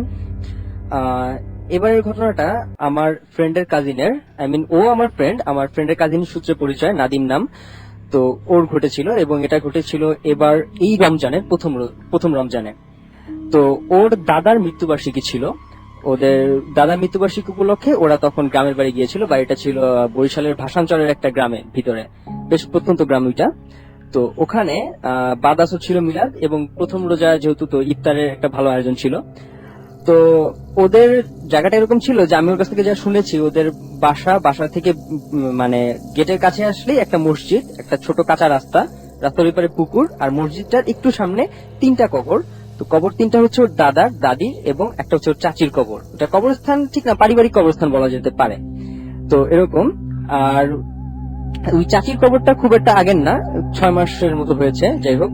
তো 5 আসরে ও মিলাদ অ্যাটেন্ড করলো, দাদার মৃত্যুবার্ষিকীর মিলাদ। দেন তারপরে ইফতারের টাইমটায় জাস্ট ঘটনাটা ঘটেছিল ইফতারের মানে মাগরিবের আজান দেওয়ার কিছুক্ষণ আগে ও মিলাদ পড়ে ইফতারের আয়োজন করে অনেক কাজকর্ম সেরে ও আজান দেওয়ার 5-7 মিনিট আগে জাস্ট সময় পেল অজু করার।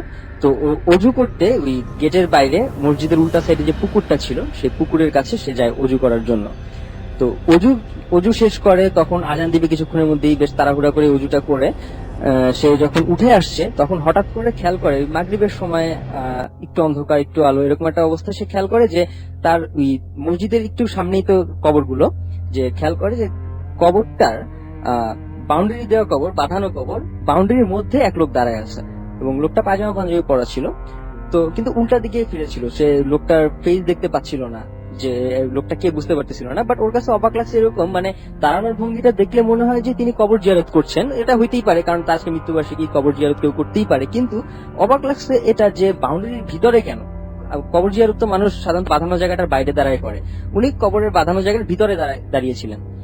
তো একটু পরে লোকটা ঘুরে ওর দিকে তাকায় এবং জাস্ট যখন তাকায়, ও মাই গড, মানে that was the main scary thing, যে ও সবচেয়ে ভয় পেয়ে যায় যে ও যেটা দেখে সেই লোকটা ছিল ওর দাদা, অ্যাকচুয়ালি যার মৃত্যুবার্ষিকী সেদিন ছিল। আর ওর দাদা মারা যায় ও খুব ছোট যখন ছিল সেই সময়। তো ওর দাদার তেমন কোনো স্মৃতি ওর মনে নাই, ওর দাদা বলতেও যা বুঝে জাস্ট এই ছবির স্মৃতিগুলাই। কিন্তু এই যাকে সে ছবি ছাড়া তেমন তার লাইফে দেখেইনি বলতে গেলে, সেরকম মানুষকে, এবং যে মৃত তার আজকে মৃত্যুবার্ষিকী, তাকে হঠাৎ করে তারই কবরের সামনে দেখা, সে প্রচন্ড ঘাবড়ে যায়। এবং এরকম একটা সময় সে ঘরে দৌড়ে চলে যাবে ভয় পেয়ে, এরকম একটা সময় সে হঠাৎ নোটিস করলো যে তাকে হাত ইশারায় ডাকছে তার দাদা। আরো ভয় পেয়ে যায় সে, জাস্ট কোন রকম টাইম ওয়েস্ট না করে দৌড়ে ঘরের ভিতর চলে যায়। এবং ইন দ্য মিন টাইম মাগরিবের আজান দেয়, ইফতারও হয়, কিন্তু সে স্বাভাবিকভাবে খুব অস্থির ছিল এবং তার বাবা মাকে একটু, মানে অনেক লোকজন ছিল ঘরের মধ্যে যদিও, তার বাবা মাকে একটু সাইডে নিয়ে ঘটনাটা বলে। স্বাভাবিকভাবেই তার বাবা মা কেউই বিশ্বাস করে না এবং বলে যে আসলে এটা হওয়া সম্ভব না, আর স্বাভাবিকভাবে আজকে তোমার দাদার মৃত্যুবার্ষিকী, তুমি হয়তো তার ব্যাপারে বেশ ফিল করছো, এই জন্য এটা দেখতে পারছো, এরকম বিভিন্ন কথা বলে। কিন্তু ওর চেহারার ভীতি, ওর বলার এক্সপ্রেশন সবকিছু মিলে জাস্ট ওনারা ইগনোরও করতে পারছিল না যে না কিছু মনে হয় হয়েছে, নাইলে এরকম করার কথা না, নাদিম তো এরকম না। তো তারপরে এক পর্যায়ে নাদিমের যখন কিছুতেই মানে বিশ্বাস করাতে পারছে না, তো ওর বাবা বলে আচ্ছা ঠিক আছে আমরা গিয়ে দেখবো। তারপরে এশার আজানের দিকে, এশারের ওয়াক্ত যখন হয়ে গেছে এরকম একটা সময় নাকি, যে নাদিম, ওর আরো বড় 2-3 জন কাজিন আর ওর আব্বু, এরা সবাই মিলে কবরের কাছে যায় টর্চ লাইট নিয়ে। তো গিয়ে খুব ভালো করে 3টা কবরের চারপাশে খুঁজে টুজে দেখলো, স্বাভাবিকভাবে কিছু পাওয়া যায় না। ওই লোক তো মানে ও যে ওর দাদাকে দেখেছিল, দাদা তো নাই, মানে তেমন অস্বাভাবিক কিছুই দেখা যাচ্ছিল না। হঠাৎ করে ওর এক কাজিন আর কি টর্চ মেরে হঠাৎ করে নোটিস করলো এটা, যে ওর যে চাচির কবরটা ছিল যেটা 6 মাস আগে দেয়া হয়েছে, ওই চাচির কবরের পায়ের যে দিকটা ছিল সেইখানের মাটি কিছুটা খোঁড়া, মানে কিছুটা মাটির অংশ কিছুটা উঠানো এবং সেখান দিয়ে একটা হাড্ডির মতো বের হয়ে আছে। তো এটা দেখে তারা আসলে বেশ ঘাবড়ে যায় জিনিসটা, কারণ কবরটা বাঁধানো একটা কবর, কিন্তু এখানে একটা পোর্শনের মাটি বেশ ভালো মতো খোদাই করা এবং মাত্র 6 মাস আগে মারা যাওয়া একটা মানুষের হাড্ডি বের হয়ে আছে। তারা আসলে ভয় পেয়ে যায়। তো এরপরে তারা নাদিমের সাথে এটা নিয়ে কোনো ডিটেল ডিসকাশনে যায়নি যে তুমি যা দেখছো তার ঠিক বা তা ভুল, তারা জাস্ট ওখানেই অফ হয়ে যায়। তারা বাসায় আসে এবং পরের দিন পারিবারিক উদ্যোগে কবরটা ঠিক করা হয়। কিন্তু মুরব্বীদের মাথা থেকে জিনিসটা যাচ্ছিল না। এই পুরো রমজান জুড়েই ও বললো যে ওর যারা মুরব্বীরা আছেন বা এলাকার মুরব্বীরা আছেন, ওনারা এটা নিয়ে অনেক আলোচনা বিলোচনা, অনেক ডিসকাশন করেছেন এবং বেশ কিছু হুজুরের কাছেও এটা বলা হয়েছে এবং এ সম্পর্কে ব্যাখ্যা চাওয়া হয়েছে। তো স্থানীয় কিছু হুজুর এরকম একটা ব্যাখ্যা দিয়েছেন যে হ্যাঁ, ও নাদিম সম্ভবত তার দাদাকেই দেখেছে, অ্যাকচুয়ালি দাদার রুহুকে দেখেছে। এটা স্থানীয় হুজুরদের মতামত যে তার দাদার রুহুকেই হয়তো দেখেছে। আর এজন্য দেখেছে কারণ একজন মৃত মানুষের কাছে কবর অত্যন্ত গুরুত্বপূর্ণ একটা ব্যাপার, আর ঠিক তার পাশেরই কবর, তারই ছেলের বউয়ের কবরটা, ওটা যে কে খুঁজতে, ওটা খুঁজতেই পারে, কোনো শিয়াল হতে পারে বা যে কোনো ন্যাচারাল কারণে কবরটা হয়তো মাটি উঠে গেছে, হাড্ডি বের হয়েছিল, হতে পারে। কিন্তু জাস্ট এই জিনিসটা তিনি হয়তো মানতে পারছিল না বা তার রুলটা মানতে পারছিল না যে তার পাশে তারই ছেলের বউর কবরটা আসলে এরকম একটু প্রবলেম, মাটি উঠে গেছে। সো এটার জন্যই হয়তো তিনি এই মেসেজটা দেওয়ার জন্যই হয়তো তার এক্সিস্টেন্সটা দিয়েছিলেন, এবং তারা অনুমান করে নিয়েছে যে হাতি ছাড়াই হয়তো এই জন্যই ডাকছিলেন তাকে বলে দেওয়ার জন্য যে এটা ঠিক করতে। অলরাইট, আমরা আরো একটা ঘটনা শুনলাম এবং একটা ছোট্ট ঘটনা পড়ে আসি, এবং যারা রোডে আছেন তাদের জন্য এই ঘটনাটা অনেক বেশি ইন্টারেস্টিং হবে আই হোপ। লিখেছেন, ভাইয়া আমার বাড়ি বগুড়া শেরপুর থানার চান্দাই কোনায়। গত জুলাই মাসের এক সপ্তাহে আপনাদের অনুষ্ঠানের একজন গেস্ট এসেছিলেন, যিনি বাইক দুর্ঘটনায় অসুস্থ অবস্থায় আপনাদের স্টুডিওতে উপস্থিত হয়েছিলেন। হ্যাঁ সত্যি, তিনি ফিজিওথেরাপি নিচ্ছিলেন ওই সময়। তারপরেও তিনি অনেক কষ্ট করে সবগুলো ফ্লোর পা দিয়ে ভেঙে তারপরে এখানে এসেছিলেন তার এক্সপিরিয়েন্স শেয়ার করার জন্য, এবং তিনি একটা ভয়াবহ অ্যাক্সিডেন্টের সম্মুখীন হয়েছিলেন। এবং আজকে আমাদের সাথে যিনি এই ঘটনাটা শেয়ার করেছেন, সেই ঘটনাটাও মানে চান্দাইকোনা থেকে যিনি ঘটনাটা শেয়ার করেছেন তারও ঘটনাটা অনেকটা সিমিলার। সো এখানে তিনি লিখছেন যে উনি নওগাঁ থেকে ঢাকায় আসার পথে যে জায়গায় তার বাইকের পিছনে তিনি একটা শ্যাডো অনুভব করেছিলেন। আসলে শ্যাডো না ঠিক, তিনি বাইক চালিয়ে লং রুটে আসছিলেন ঢাকায় একটা ফ্রেন্ডের বিয়ে অ্যাটেন্ড করার জন্য, এবং সেই মুহূর্তে তার মনে হচ্ছিল বারবার করে যে বাইকে তার পেছনে ঠিক পেছনেই কেউ বসে আছে, এবং প্রচন্ড অস্বস্তি লাগছিল। এক সময় তিনি একটা বাসকে ওভারটেক করেন এবং সেইখানে বাসটাকে ওভারটেক করে বাসের সামনে যান যাতে আলোটা এসে তার পিছে পড়ে। এরকম একটা ঘটনা ঘটেছিল। তো যাই হোক, তিনি বলছেন যে এখন যিনি আমাদের ইমেলটা করেছেন তিনি বলছেন যে উনি নওগাঁ থেকে ঢাকায় আসার পথে যে জায়গায় তার বাইকের পেছনে একটা কোনো কিছু একটা অনুভব করেছিলেন, সেই জায়গার নাম শেরুয়া বটতলা। মানে উনি একদম নির্দ্বিধায় এটা বলে ফেলেছেন। আমি জানি না যে তার সাথে একটু মানে আরেকবার তার সাথে কথা বলতে পারলে ভালো হতো, বাট তিনি বলছেন যখন আমরা শুনি যে কি আছে ব্যাপারটা। আচ্ছা, এবং তিনি বলছেন সেই জায়গায় একটা সাইনবোর্ড আছে যার শিরোনামে লেখা আছে এখানে জীবন দিয়েছে যারা, আর এর নিচেই এই জায়গায় বিভিন্নভাবে মারা গেছে যারা তাদের নাম লেখা আছে। এই শেরুয়া বটতলায় নাকি একসময় বিশাল বটগাছ ছিল, এবং এই বটগাছের নিকট নাকি একটা মাজারের মতো কবর ছিল, কিন্তু বিশ্ব রোড সম্প্রসারণের সময় বটগাছটা কেটে ফেলা হয় এবং কবরের উপর দিয়ে রাস্তা তৈরি হয়। খোঁজ খবর নিয়ে জানা যায় ওই বটগাছের নাম অনুসারেই সেই জায়গার নামকরণ করা হয় শেরুয়া বটতলা। এই জায়গাটিতে যত ভালো করেই রাস্তা তৈরি করা হতো না কেন তা বেশি দিন টিকতো না, এবং বড় বড় গর্ত হয়ে থাকতো। এমনও শোনা যায় যে রাস্তা সারানোর জন্য ওই এলাকায় বড় বড় ক্ষমতাবানরাও নাকি নানা রকমের স্বপ্ন দেখতে পেতেন। কিছুদিন আগে ওই জায়গায় মানে ওই জায়গায় যেটা হয়েছিল সেটা হচ্ছে অনেক উঁচু করে রাস্তা তৈরি করা হয়, এবং তিনি বলছেন যে আমি নিজেও যখন ওই রাস্তায় বাইক নিয়ে যাই তখন চোখে ঘুম ঘুম ভাব এবং শরীরে কেমন একটা অলসতা অনুভব করি। যে ভাইয়াটা আপনাদের স্টুডিওতে যে ঘটনাটা বর্ণনা করেছিলেন ঠিক একই ঘটনা আমার বন্ধুর সাথেও হয় গত বছর, কিন্তু সে অনুভব করে যে তার পেছনে কেউ আছে, এবং সে একটা কাছাকাছি ওই হাইওয়ের একটা রেস্টুরেন্টে ঘোঘা বটতলা নামক একটা জায়গা আছে বেশ ফাঁকা, সেখানে সে দেখতে পায় একজন বৃদ্ধ রাস্তা পার হচ্ছে, কিন্তু ব্রেক করলে দেখা যায় যে রাস্তায় কেউ নেই। এভাবে বেশ কয়েকটি রাউন্ড পার হবার পর শেষ পর্যন্ত সে বাইক সহ খালে গিয়ে পড়ে। ঠিক একই জায়গায় এই বছর মার্চ মাসে তিনি বলছেন যে আমার আরেক বন্ধু সহ সিএনজি নিয়ে বাড়ি ফিরছিলাম, হঠাৎ করে কোথায় থেকে যেন প্রচন্ড কুয়াশা এসে পড়ে সিএনজির সামনে। এক হাত দূরে কি আছে সিএনজি লাইট জ্বালানো থাকলেও তা দেখা যাচ্ছিল না, এমনকি রাস্তা যে বড় বড় গাড়ি চলছে তাদের আলো দেখা যাচ্ছিল না। আমাদের সিএনজি চালক গাড়ি দাঁড় করিয়ে রাখলে সামনে কুয়াশার মাঝে কেউ একজন খুব দ্রুত বাঁ দিকে নেমে যায় এবং তার পিছে পিছে কুয়াশাটাও কেটে যায়, এবং আমরা দেখতে পাই যে আমাদের সিএনজিটি ব্রিজের পাশে বড় একটা ভাঙার সামনে দাঁড়িয়ে আছে। রাস্তায় আমাদের মতো আরো 2-3টা গাড়ি দাঁড়িয়ে আছে। বলা বাহুল্য যে সেদিন আকাশে কোনো মেঘ ছিল না এবং ভালো গরম পড়েছিল। কি হয়েছে জিজ্ঞাসা করলে বগুড়াগামী ট্রাকের ড্রাইভার বলে যে তার গাড়ি হঠাৎ করে বন্ধ হয়ে গিয়ে কুয়াশা বন্ধ হয়ে গিয়েছে এবং কুয়াশা এসেছে, কিন্তু আসলে এই সময় কোথা থেকে কুয়াশা আসতে পারে বা আমাদের গাড়ির সামনে যে শ্যাডোটা নেমে এসেছিল সেটা কি আমরা জানি না। তিনি এই ঘটনাটা পড়ে শোনাবার অনুরোধ করেছিলেন, আমার কাছে অনেক ইন্টারেস্টিং লেগেছে, সো আমিও পড়ে শোনালাম, এবং আই হোপ যে আপনাদের সবারই ঘটনাটা বেশ মানে অদ্ভুত ধরনের লেগেছে, কারণ আমার কাছে খুব অদ্ভুত লেগেছে। হাসান প্রথম যিনি আপনাদের সাথে শেয়ার করেছিলেন ঘটনা, তার কাছে যাবো, তার একটা ছোট্ট ঘটনা আছে, সেই ঘটনা একটু শুনে আসি। প্লিজ আপনার ঘটনাটা একটু বলবেন, আবার আপনার নাম বলতে হবে কষ্ট করে, যেহেতু আমাদের এখানে আসলে ক্যামেরা দিয়ে দেখানোর মতো কিছু নয়, সুতরাং চেহারা বোঝা যায় না, আপনার কণ্ঠস্বর এবং আপনার নামই আপনার পরিচয়। Hello audience, this is Mithun again. Actually এই এক্সপিরিয়েন্সটা শেয়ার করার আগে আমি ছোট্ট একটা কথা বলে নেই, মানে অনেকেই আস্ক করেন যে আসলে ঘটনাগুলা কি সত্যি কিনা।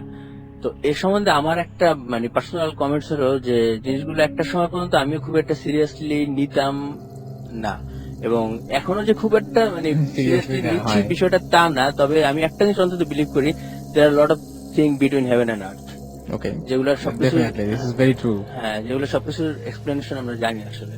হুম সো আমি গল্পে চলে যাচ্ছি, মানে ঘটনায়। ঘটনাটা হলো আমার অনেক ছোটবেলা, তখন আমি ক্লাস 4-5 পড়ি, এই রোজার শেষে, এই ঠিক এই টাইমটার মতোই রোজার শেষের দিকে।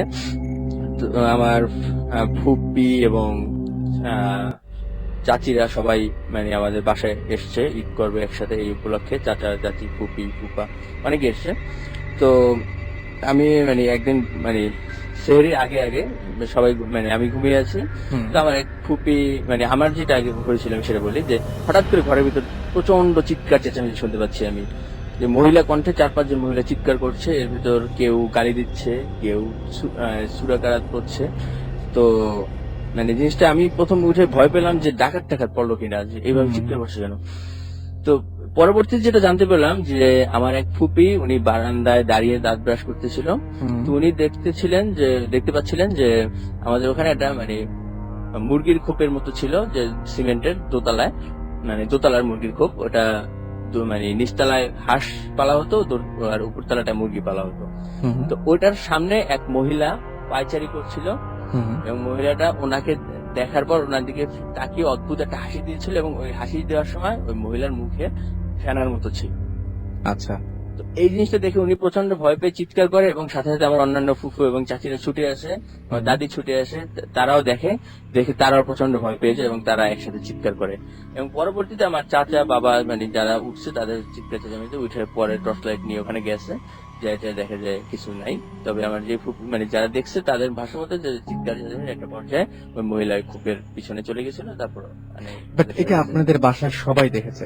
মহিলারা সবাই দেখেছে, পুরুষরা কেউ দেখেনি। আচ্ছা, মহিলারা সবাই দেখেছে ব্যাপারটা, এটা খুব অদ্ভুত ব্যাপার যে শুধু মহিলারাই দেখতে পেয়েছে। বাট এবং ওই উনিও মহিলাই ছিল, যারা দেখতে উনিও মহিলাই ছিলেন, এবং মানে তার তিনি যেভাবে উপস্থিত হয়েছিলেন বা সামনে এসেছিলেন সেই ব্যাপারটা তো বেশ উইয়ার্ড ছিল। অবশ্যই উইয়ার্ড ছিল, মানে ওইভাবে তাকিয়ে একটা মানে মুখে ফেনা এবং হাসতেছে একটা মহিলা আরেকজনের দিকে তাকিয়ে। রাইট। সো এরকম অনেক কিছুই আসলে ইনফ্যাক্ট ঘটে আমাদের চারপাশে, এবং আমরা সেগুলোর কোনো ব্যাখ্যা দাঁড় করতে পারি না, সেগুলো আমরা অনেক সময় বুঝতেও পারি না, সেগুলো সম্পর্কে আমাদের আইডিয়াও খুব কম থাকে। এবং আমি জানি না যে আসলে ঘটনাটা মানে কিভাবে এক্সপ্লেইন করবেন আপনারা। আপনি যেরকম বললেন যে আপনাদের বাসায় একজন বুয়া কাজ করতেন, এবং বুয়া ঠিক একটা ঘটনা আছে। হ্যাঁ, এটা মানে আমি এটা আমি একদম ছোট্ট করে শুনতে চাই, যেহেতু ছোট্ট সময় করে, এখন হ্যাঁ কম। তাহলে আমি মোটামুটি ইয়নকে দিয়ে শুরু করি যে আপনি বলে ফেলতে পারেন, যেহেতু একবারে শুরু করছেন, বলে ফেলতে পারেন। আচ্ছা একদম ছোট করে, যেহেতু ছোট্ট করে বলেন। ছোট্ট করে বলি। হ্যাঁ একদম ছোট করে বলেন। একদম ছোট। না, অসুবিধা নেই বলেন। আচ্ছা, বিষয়টা হলো যে আমাদের আর ইয়নদের বাসায় একই বুয়া কাজ করতো, ছোটা বুয়া। তো আমাদের বাসায় কাজ করে ওদের বাসায় চলে যেত। তো বুয়ার একটা প্রবলেম ছিল যে বুয়ার বা পায়ে একটু প্রবলেম ছিল, যার ফলে উনি একটু খুঁড়িয়ে হাঁটতেন। তো এই খুঁড়িয়ে হাঁটার ফলে ওনার মানে আমাদের বাসায় দুই বাসায় যাওয়ার মাঝখানে বড় একটা রাস্তা ছিল, বিজি রাস্তা। এই রাস্তাটা পার হতে ওনার খুব প্রবলেম হতো, মানে এমনিতে একটু বয়স্ক, যার ফলে পায়ের সমস্যা, এবং ওই রাস্তাটা পার হওয়ার জন্য মানে যত দ্রুত পার হওয়া অত দ্রুত উনি মুভ করতে পারতো না। তো প্রায় 10-15 মিনিট দাঁড়িয়ে থাকতো, এবং 2-1 দিন 1 ঘন্টা 2-1 পার হওয়ার পর উনি না পার হয়ে ফিরে যেত। তো একদিনে মানে বেশি আগের ঘটনা, কয়েক মাস আগে, এই মেয়ের প্রথম দিকে হয়তো উনি রাস্তা পার হতে যাচ্ছেন আমাদের বাসা থেকে ফিরে। তো রাস্তা পারে তো হঠাৎ করে আনফরচুনেটলি একটা মাইক্রোর সাথে ধাক্কা খেয়ে উনি মারা যায়, স্পটে মারা যায়। হসপিটাল নিয়ে আসে, ডাক্তার বলছে না, এটা আগেই মারা গেছে উনি। তো জিনিসটা আমাদের দুই ফ্যামিলির জন্য খুবই শকিং ছিল, কারণ এই বুয়া আমাদের বাসায় অনেকদিন থেকে কাজ করছিল। তো তারপরে যেটা হলো যে আমরা মোটামুটি সবাই জিনিসটা নিয়ে খুব দুঃখ পেলাম যে মানে এভাবে মারা গেল উনি, এবং জিনিসটার প্রতি ওনার নিজেরই একটা ফিয়ার ছিল রাস্তায়। তারপরে মানে কিছুদিন পরে মানে ওর ইয়নের বাবা ওকে বললো যে তার একটা হ্যালুসিনেশনের মতো হচ্ছে। জিনিসটা হলো যে উনি ওনাদের বাসার গলিতে ফেরার পথে প্রায় ওই বুয়ার ওকে দেখেন। তো জিনিসটা ওকে যে বলছে, তো ও বলছে যে আসলে তোমার মনে হয় ওনার প্রতি এক ধরনের সিম্প্যাথি ছিল, যার ফলে তুমি হয়তো অন্য কোনো মহিলাকে দেখে তার কথা তাকে ভুল মনে করতে পারো। এটা মানে সিরিয়াসলি নেওয়ার মতো। আর আমার খালুও যিনি ইয়নের বাবা, উনি বেশ রিয়েলিস্টিক টাইপ লোক, সেই টাইপের জিনিস খুব একটা মানে সিরিয়াসলি নেওয়ার মতো লোক না। যাই হোক, তো এর বেশ কিছুদিন পরে ঘটনা, এক থার্সডে নাইট আমি ওর সাথে ছিলাম ওর বাসাতে। তো রাত তো তখন প্রায় 3টা ক্রস করেছে। তো হঠাৎ করে দুজনেই খুব ক্ষুধা লাগলো। তো ও বললো যে চলো ভাই আমরা সামনে যে কিছু খেয়ে আসি। আমি বললাম চল। তো নিচে যেয়ে দেখি যে বৃষ্টি হচ্ছে, গুড়ি গুড়ি বিদ্যুৎ চমকাচ্ছে আকাশে। তো তখন মানে আমি বললাম যে চল ফিরে যাই। ও বললো না, বের হয়েছে যখন চলো, খুব ক্ষুধা লাগছে, মানে খেতে হবে। আমি বলছি, চল তাহলে। তো গেলাম। তো আমরা রেস্টুরেন্টে গেলাম, নাস্তা করলাম, নাস্তা করে ফিরছি। ফেরার সময় আমি দেখলাম যে ওদের গলির মাথায় এক মহিলা একটা ল্যাম্পপোস্ট, ওই যে সোডিয়াম লাইটের নিচে বসে আছে। বসে আছে একটা মহিলা, বসে থাকাটা কোনো অস্বাভাবিক বিষয় না, কিন্তু বিষয় একটা জিনিস আনইউজুয়াল লাগতেছিল যে বৃষ্টিও যেহেতু পড়ছে, ওয়েদারটা ঠান্ডা, কিন্তু মহিলা হাতে একটা পাখা, মহিলা পাখাটা দিয়ে বাতাস করছে। তো বাতাস করছে, তো আমি ওকে বললাম দেখছিস মহিলা মানে এই ঠান্ডার ভিতরে উনি বাতাস করছে। তো কিছুক্ষণ মানে যাই হোক, আমরা মহিলা আর জিনিসটা খুব একটা সিরিয়াসলি না নিয়ে আমরা মহিলাটাকে পার হয়ে ওদের বাসা দিয়ে যাচ্ছি। তো যাচ্ছি, হঠাৎ করে পিছন থেকে মহিলা ডাক দিল যে মামার আমারে চিনলেন না? তো আমরা দুজনই পিছনে তাকালাম, তাকিয়ে দেখি যে আমাদের সেই বুয়া। হ্যাঁ, এই ব্যাপারটা এটাই এই ঘটনাটাই আমার কাছে খুব মানে মানে ব্যাপারটা হচ্ছে যে আমি জানি না যে সবাই কিভাবে নিবেন, বাট এটা আপনাদের দুজনের সাথে ঘটেছে। দুজনের সাথে আপনারা ঘটেছিল বলছেন যে- এবং জিনিসটা দেখে আমরা দুজনই পুরা মানে ভয় এবং অবাক, দুইটা অনুভূতি একসাথে, এবং ও পুরো স্টাক হয়ে গেছিল। ইভেন আমি ওর হাত ধরে টান দিয়ে বললাম যে চল, এখানে থাকাটা বুদ্ধিমানের কাজ হবে না, টাইম ওয়েস্ট করাটা, চল। টান দিয়ে নিয়ে সোজা বাসায় চলে গেলাম। আমি জানি যে নর্মালি এই জিনিসটা বিশ্বাস করাটা আসলে অনেক কষ্টকর, বাট এটা আমি কয়েকবার তাদেরকে জন্য জিজ্ঞেস করেছিলাম এবং তারা বলছিলেন যে এই ব্যাপারটা আসলে ঘটেছে। এনিওয়েজ, আমাদের আরো একজন গেস্ট রয়েছেন। ছোট্ট করে আমি একটা ঘটনা শুনতে চাই আপনার কাছ থেকে, শেষ যে ঘটনাটা আপনার নামটা একবার বলবেন। Hello listeners, this is Isha Dagai. আমার আরেকটা এক্সপিরিয়েন্স রয়েছে যেটা আমি আপনাদের সাথে শেয়ার করতে যাচ্ছি এখন। এই এক্সপিরিয়েন্সটা অনেক পুরান, যেটা আমার নিজের এক্সপিরিয়েন্স না, আমার মার কাছ থেকে শোনা এক্সপিরিয়েন্স। তখন আমরা আর কি জয়েন্ট ফ্যামিলিতে থাকতাম পুরান ঢাকার বনগ্রাম এলাকায়। তো সেখানে আমার নানার নিজস্ব বাড়ি ছিল। তো বাড়িটা দেখতে খুব হন্টেড ছিল, যে অবশ্য সেই বাড়িটা এখন আর নেই, সেখানে এখন বিল্ডিং ওঠানো হয়েছে। তো সেখানে আর কি খুব আর কি মন্দির টাইপের বাড়িটা ছিল। তো আমরা সেখানে একসাথে থাকতাম, আমার খালু, খালা, মামা, মামি সবাই একসাথে জয়েন্ট ফ্যামিলি হিসেবে থাকতো। তো সেখানে নানা আর কি খুব আর কি কনজারভেটিভ ছিল, সে আর কি এইসব ব্যাপার স্যাপার নিয়ে একটু খুব আর কি সিরিয়াস ছিলেন। তো তখন আর কি খালাদেরকে, মামাদেরকে সবাইকে আর কি হুঁশিয়ার করে দেওয়া হতো যে রাতের বেলায় বাথরুমে গেলে তো বাথরুমের দরজায় নক করে যেতে, অথবা 3বার কাশি দিয়ে যেতে। তো তখন আমার এক খালা প্রেগনেন্ট ছিলেন। তো তিনি আর কি রাতে ঘুমের থেকে উঠে, হয়তো ঘুমের ঘরে ছিল তাই আর কি দরজায় নক করতে ভুলে গেছে, সরাসরি বাথরুমে ঢুকে পড়ে। তো বাথরুমে ঢোকার সময় তিনি যে এই জিনিসটা এক্সপিরিয়েন্স করতে পারে, সে দেখে যে বাথরুমের থেকে হঠাৎ একটা কুকুর বেরিয়ে গেল। তো তিনি সেটা একটা পাত্তা দেয়নি, গ্রাম অঞ্চলে এরকম হতেই হ্যাঁ, পারে, মানে একটা পাত্তা দেয়নি। তখন তখন নিশ্চয়ই বাড়ি থেকে একটু দূরে ছিল বাথরুম। হ্যাঁ হ্যাঁ, বাড়ি থেকে অবশ্যই দূরে ছিল এবং সদর দরজার সাথেই ছিল, তাই কুকুর টুকুর ঢোকাটা স্বাভাবিক। তো হঠাৎ কুকুরটা বেরিয়ে যায়। তিনি সে একটা গুরুত্ব দেয়নি, তিনি বাথরুম টাথরুম সেরে যখন বের হচ্ছে, তখন সদর দরজার দিকে তাকিয়ে দেখে কি হঠাৎ করে এক মুহূর্তের মধ্যে দেখা যায় কুকুরটা হঠাৎ একটা ছোট বাচ্চার শেপ নিয়ে ভ্যানিশ হয়ে যায়। হঠাৎ তিনি দেখে এটা খুবই ভয় পায়। হ্যাঁ, সেটা শুধু উনিই দেখেছে। উনি দেখে এটা খুবই ভয় পায় এবং ভয় পাওয়ার পর প্রায় 2-3 দিন তার প্রচন্ড জ্বর থাকে। তারপর আস্তে আস্তে তিনি রিকভার হয়। তারপর তার কিছুদিন পরের ঘটনা, আবার নানা আবার বলা হতো যে আর কি রাতে সব জিনিসের চলাফেরা খুব একটা বেশি থাকে, তাই সদর দরজার বাইরে দিকে রাস্তায় আর কি চলাফেরার পথটায় বাধা হয়ে না থাকতে, কিংবা ওখানে বসতে মানা কিংবা শোয়া মানা। তো একদিন নানাই হঠাৎ আর কি ওইখানে বসেই ঘুমিয়ে যায় হঠাৎ। তো হঠাৎ দেখে ঘুমের মধ্যে একটা বড় ধরনের একটা স্ট্রং লোহা তার ডান পায়ে খুব জোরে আঘাত করে। তো এই আঘাতের ফলে তিনি 2-3 দিন পুরা অজ্ঞান অবস্থায় থাকে। তারপর যখন জ্ঞান ফেরে খুব একটা অ্যাবনর্মাল হয়ে যায়। তারপর অনেক ডাক্তার দেখানোর পর এটা রিকভার হয়। বাট এমনি শরীরে কোনো আঘাতের চিহ্ন বা এরকম কোনো? হ্যাঁ, আঘাতের চিহ্ন অবশ্যই ছিল, তার ডান পা পুরাই একদম তাহলে কি মাঝখানে। করে বুঝলেন যে এটা মানে প্যারানর্মাল কোনো কিছু, বা ও সত্যি না, ওইখানে তো রড টড আসার মতো কোনো প্রশ্নই ওঠে না। রডটা আসলে যদি পড়ে তাহলে এত রকম ব্যথা পাওয়ার মতো কোনো সিচুয়েশন হতো না। তো যাই হোক, আমি এর আগে বলতে একটা কথা ভুলে গেছিলাম যে আমার খালা যখন ওই এক্সপিরিয়েন্সটা করেছে যে বাথরুম থেকে কুকুরের বের হয়ে যাওয়া, তখন তিনি প্রেগনেন্ট ছিলেন। তারপর তিনি যখন আর কি আমার খালাতো তিনি আর কি যখন সন্তান জন্ম দেন, তখন যমজ শিশু হয়, একটা আমার খালাতো ভাই, একটা খালাতো বোন। এখন এখানে ইন্টারেস্টিং ব্যাপার হচ্ছে এটা যে যখন সন্তান দুটো জন্ম হয় তখন তারা এতই ছোট ছিল যে তাদেরকে দুধ খাওয়ানো হতো। এখন দেখা যায় ড্রপার দিয়ে হ্যাঁ, আর কি। ড্রপার দিয়ে, হোমিওপ্যাথি ওষুধ যেটা দিয়ে খাওয়া হয় ওটা দিয়ে দুধ খাওয়ানো হতো। আর দেখা যেত নানা ওদেরকে আর কি বিছানার ব্যবস্থা করা হতো তুলা দিয়ে। Right. এতই ছোট ছিল, তুলার মধ্যে ওদেরকে ঘুম পাড়ানো হতো। আবার দেখা যেত মাঝে মধ্যে নানা এই এক পকেটেই দুইজনকে নিয়ে ঘুরছে। এটা শুনতে ফানি হলেও এটাই সত্যি। তারপর এরকম তাদের সাথে কোনো আর কি সমস্যা হয়নি। তারপর দেখা গেছে গত 1 বছর আগে মেয়েটা অবশ্যই মারা গেছে, আর ওকে বাঁচিয়ে রাখা সম্ভব হয়নি। যতই চিকিৎসা করা হয়েছে কোনো মানে লাভ আমি হয়নি। মেন ব্যাপারটাই আপনি মনে মিস করছেন যখন আপনি আমাকে বলছিলেন যে তারা এখনো স্টিল অনেক ছোট। হ্যাঁ, স্টিল, তাদের এবং বয়স কত তার এখন? বয়স তার 35 থেকে 36। তাদের মাথা এতটাই ছোট, আর লিসেনাররা বললে বুঝতে পারবেন যে তাদের মাথা এতই ছোট ছিল যে আমার এখন হাত দিয়ে তাদের মাথাটা ধরা যাবে, পুরা মাথাটা আমার হাতের মুঠোয় আনা যাবে, এতই ছোট যে। অলরাইট, সো এই ছিল ঘটনা, এবং আমরা একে একে অনেকগুলো ঘটনা শুনলাম। আমরা